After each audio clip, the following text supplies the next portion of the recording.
नमस्कार। गुजरात विधानसभा चुनाव में क्या इस बार बड़ा उलटफेर होगा? ओपिनियन पोल के आधार पर गुजरात में अगली सरकार किसकी बन सकती है, इसको लेकर महत्वपूर्ण आंकड़े सामने आ चुके हैं, क्योंकि गुजरात को लेकर अपने अपने जीत के दावे किए जा रहे हैं। और गुजरात में किन पार्टियों के बीच कड़ी टक्कर होगी? क्या आम आदमी पार्टी कांग्रेस का गठबंधन यहां बनेगा या फिर अलग अलग होकर चुनाव लड़ते हैं? तो फिर किसका फायदा और किसका नुकसान होगा? क्योंकि भारतीय जनता पार्टी गुजरात में लंबे समय से सरकार में है, जिस कारण से यहाँ पर दिल्ली में बड़ा खेला हुआ है। और इसी तर्ज के आधार पर दावा किया जा रहा है कि इस बार गुजरात में बड़ा उलटफेर होने की संभावना दिखाई दे रही है। तो गुजरात के रण में कौन बाजी मारेगा, इसको लेकर ओपिनियन पोल के आंकड़े सामने आ चुके हैं। क्योंकि इससे पहले जो विधानसभा चुनाव यहाँ हुआ था, तब आम आदमी पार्टी ने यहाँ 5 विधानसभा सीटों पर जीत हासिल की थी और भारतीय जनता पार्टी ने 156 सीटें, यहाँ पर निर्दलीय ने 3 सीटें, कांग्रेस पार्टी को 17 सीट ही मिली थी और यहाँ पर समाजवादी पार्टी को 1 सीट मिली थी। यहाँ पर 182 सीटों का जो ओपिनियन पोल है, इस बार चौंकाने वाले आंकड़े बनते नजर आ रहे हैं, जो विश्लेषण यहाँ पर निकलकर सामने आ रहा है। तो बात करते हैं गुजरात में अगली सरकार किसकी बनेगी, इसको लेकर सभी 182 सीटों का ओपिनियन पोल सामने आ चुका है। तो अहमदाबाद की 21 विधानसभा सीटों में से आम आदमी पार्टी को 2 सीटें, भारतीय जनता पार्टी को 13 सीटें, कांग्रेस पार्टी को 5 सीट और 1 सीट अन्य के पक्ष में यहाँ पर जीत की संभावना ओपिनियन पोल में सामने आ रही है। सुरेंद्रनगर की 5 विधानसभा सीटों में से आम आदमी पार्टी को 0 सीट, भारतीय जनता पार्टी को 4 सीट, कांग्रेस पार्टी को यहाँ पर 1 विधानसभा सीट पर जीत की संभावना ओपिनियन पोल में दिखाई दे रही है।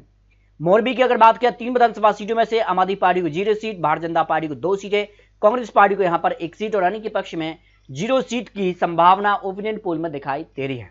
बात कर लेते अगले जिले की राजकोट की 8 विधानसभा सीटों को लेकर जो ओपिनियन पोल के आंकड़े हैं। यहाँ आम आदमी पार्टी को 2 सीटें, भारतीय जनता पार्टी को 4 सीटें, कांग्रेस पार्टी को यहाँ पर 2 सीटों का जीत की संभावना है। यानी त्रिकोणीय टक्कर यहाँ पर राजकोट में देखने को मिल सकती है, जो गुजरात को लेकर ओपिनियन पोल के आंकड़े यहाँ पर सामने आ रहे हैं। बात कर लेते हैं यहाँ पर जामनगर की 5 विधानसभा सीटों को लेकर, तो आम आदमी पार्टी को 0 सीट, भारतीय जनता पार्टी को 3 सीटें, कांग्रेस पार्टी को यहाँ पर 2 विधानसभा सीटों पर जीत की संभावना यहाँ पर दिखाई दे रही है। देवभूमि द्वारका की 2 विधानसभा सीटों में से दोनों सीटों पर भारतीय जनता पार्टी की जीत की संभावना है। आम आदमी पार्टी, कांग्रेस पार्टी और अन्य के पक्ष में 0 सीट यहाँ पर जाती नजर आ रही है। बात कर लेते हैं यहाँ पर पोरबंदर की 2 विधानसभा सीटों को लेकर, तो भारतीय जनता पार्टी को यहाँ पर जो है 1 सीट पर कांग्रेस पार्टी, आम आदमी पार्टी और अन्य के पक्ष में 0 सीट की संभावना ओपिनियन पोल में दिखाई दे रही है। बात करते हैं जूनागढ़ की 5 विधानसभा सीटों को लेकर, तो यहाँ आम आदमी पार्टी को 1 सीट, भारतीय जनता पार्टी को 3 विधानसभा सीटें, कांग्रेस पार्टी को यहाँ पर 1 विधानसभा सीट पर जीत की संभावना ओपिनियन पोल में सामने आ रही है। गृह सोमनाथ की 4 विधानसभा सीटों की बात किया तो आम आदमी पार्टी को 0 सीट, भारतीय जनता पार्टी 3 सीटें, जबकि कांग्रेस पार्टी को 1 सीट पर जीत की संभावना ओपिनियन पोल में दिखाई दे रही है। अब तक गुजरात को लेकर 55 सीटों का जो ओपिनियन पोल है, इसमें आम आदमी पार्टी को 5 विधानसभा सीटें, भारतीय जनता पार्टी को 34 सीटें, जबकि कांग्रेस पार्टी को 15 सीट और 1 सीट अन्य के पक्ष में यहाँ पर दिखाई दे रही है, जो ओपिनियन पोल के आंकड़े सामने आ रहे हैं। बात कर लेते हैं अमरेली की 5 विधानसभा सीटों को लेकर, तो आम आदमी पार्टी को 0 सीट, भारतीय जनता पार्टी को 3 सीटें, कांग्रेस पार्टी को यहाँ पर 2 विधानसभा सीटों पर जीत की संभावना ओपिनियन पोल में दिखाई दे रही है। भावनगर की 7 विधानसभा सीटों को लेकर बात किया तो आम आदमी पार्टी को 1 seat, Bharatiya Janata party 4 seat पर पलड़ा भारी है, जबकि कांग्रेस पार्टी यहाँ पर 2 सीटों पर भारी नजर आ रही है, जो विश्लेषण ताजा सर्वे के आंकड़े सामने आ रहे हैं। गुजरात को लेकर अगले जिले की बात की जाए तो बोटाड से 2 विधानसभा सीटें आती हैं, दोनों सीटों पर भारतीय जनता पार्टी की जीत की संभावना है, जबकि आम आदमी पार्टी, कांग्रेस पार्टी और अन्य के पक्ष में यहाँ पर 0-0 सीट यहाँ पर दिखाई दे रही है। बात कर लेते यहाँ पर आनंद की 7 विधानसभा सीटों पर, तो आम आदमी party 0 seat, Bharatiya Janata party को 5 सीटें मिल सकती है, कांग्रेस पार्टी को यहाँ पर 2 सीटें मिलने की संभावना दिखाई दे रही है, अन्य के पक्ष में 0 सीट जा सकती है। यहाँ पर बात की जाए खोड़ा की 7 विधानसभा सीटों को लेकर, तो आम आदमी पार्टी को 1 सीट, भारतीय जनता पार्टी 5 सीटें, कांग्रेस पार्टी को 1 सीट मिलने की संभावना ओपिनियन पोल में सामने आ रही है। अगले जिले की बात किया तो महसागर की 2 विधानसभा सीटों पर, दोनों सीटों पर भारतीय जनता पार्टी के पक्ष में सीटें जा सकती हैं, जबकि आम आदमी पार्टी, कांग्रेस पार्टी और अन्य के पक्ष में 0 सीटें मिलने की संभावना यहाँ पर सामने आ रही है।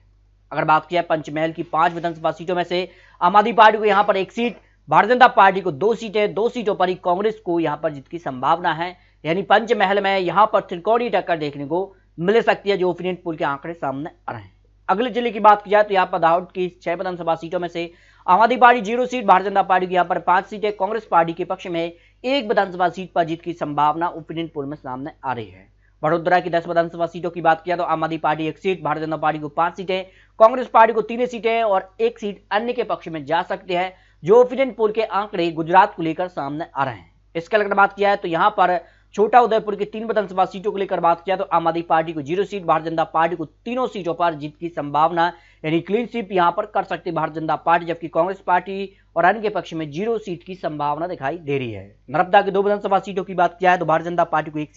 एक सीट पर कांग्रेस को जीत की संभावना है, यानी यहां पर कांटे की टक्कर भारतीय जनता पार्टी और कांग्रेस के बीच देखने को मिल सकती है, जो ओपिनियन पोल के आंकड़े सामने आ रहे हैं। बारूच की 5 विधानसभा सीट की बात किया तो आम आदमी पार्टी को 0 सीट, भारतीय जनता पार्टी को यहां पर 3 सीटें, कांग्रेस पार्टी के पक्ष में 2 विधानसभा सीटों पर जीत की संभावना ओपिनियन पोल में दिखाई दे रही है। सूरत की 16 विधानसभा सीटों की बात किया तो भारतीय जनता पार्टी को यहां पर 9 सीटें, आम आदमी पार्टी के पक्ष में 2 सीटें, कांग्रेस पार्टी को यहां पर 5 विधानसभा सीटें मिलने की संभावना ओपिनियन पोल में दिखाई दे रही है। यानी सूरत में काफी कड़ी टक्कर है और यहां पर बात की जा रही है कि काफी हलचल यहां देखने को मिल सकती है।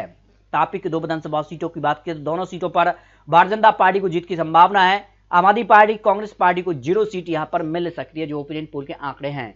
नवसारी की अगर बात करें 4 विधानसभा सीटों में से भारतीय जनता पार्टी को 3 सीटें, कांग्रेस पार्टी को 1 सीट पर जीत की संभावना दिखाई दे रही है, जबकि आम आदमी पार्टी और अन्य के पक्ष में 0 सीट यहां पर जाती नजर आ रही है। बात कर लेते हैं यहां पर वलसाड की 5 विधानसभा सीटों में से आम आदमी पार्टी को 0 सीट, भारतीय जनता पार्टी को 3 विधानसभा सीटों पर जीत की संभावना है, जबकि कांग्रेस पार्टी को 2 सीटें मिलने की संभावना यहां पर दिखाई दे रही है, अन्य के पक्ष में 0 सीट जा सकती है। कच्छ की 6 विधानसभा सीटों की बात किया तो भारतीय जनता पार्टी को 3 सीटें, कांग्रेस पार्टी को 2 सीटें और 1 सीट आम आदमी पार्टी के पक्ष में जा सकती है, यानी त्रिकोणीय टक्कर यहां पर दिखाई दे रही है और इसका फायदा भारतीय जनता पार्टी को यहां पर देखने को मिल सकता है। बात कर लेते हैं यहां पर बनासकांठा की 9 विधानसभा सीटों में से तो आम आदमी पार्टी को 1 सीट, भारतीय जनता पार्टी को 5 सीटें, कांग्रेस पार्टी के पक्ष में 3 विधानसभा सीटों पर जीत की संभावना ओपिनियन पोल में दिखाई दे रही है। पाटन की 4 विधानसभा सीटों की बात किया है तो आम आदमी पार्टी को 0 सीट, भारतीय जनता पार्टी को 3 सीटें मिल सकती हैं, कांग्रेस पार्टी को यहां पर 1 सीट मिल सकती है और अन्य के पक्ष में 0 सीट की संभावना ओपिनियन पोल में दिखाई दे रही है। अगले जिले की बात किया तो महसाणा से 6 विधानसभा सीटें हैं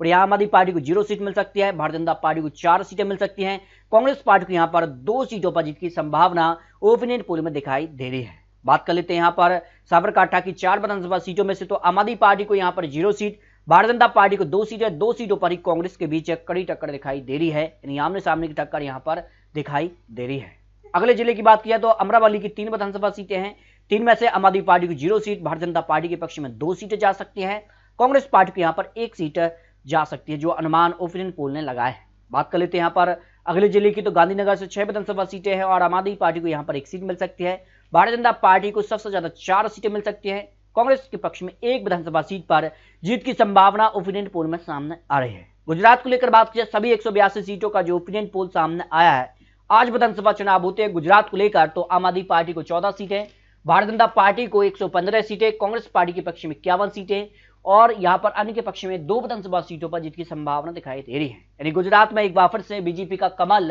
खिलता नजर आ रहा है, जो ओपिनियन पोल के आंकड़े सामने आ रहे हैं। लेकिन जो समय है, इस समय के बीच किस कार की गतिविधि होती है, क्या कांग्रेस और आम आदमी पार्टी गठबंधन बनाएगी या अलग अलग चुनाव होकर लड़ती है, तो इसका सीधा नुकसान कांग्रेस और आम आदमी पार्टी दोनों को देखने को मिलेगा और इसका फायदा भारतीय जनता पार्टी को होगा। और इस बार भी भारतीय जनता पार्टी एक बड़े अंतर से गुजरात में सरकार बनाने जा रही है। लेकिन फिर भी बता दें आपको कि ये तो चुनावी आंकड़े, चुनावी अनुमान है और आने वाले वक्त में किस कार के चुनावी वादे होते हैं, किस कार की गतिविधि होती है, किस कार के गठबंधन बनते हैं, कौन कितनी सीटों पर चुनाव लड़ेगा, ये काफी महत्वपूर्ण होता है। तो गुजरात को लेकर आप रख सकते हैं, गुजरात में क्या बीजेपी क्या फिर खिलाएगी कमल या फिर कांग्रेस की वापसी होगी, इसको लेकर आप रख सकते हैं। मिलते हैं और लेटेस्ट और महत्वपूर्ण विश्लेषण के साथ, तब तक ले जय हिंद, जय भारत।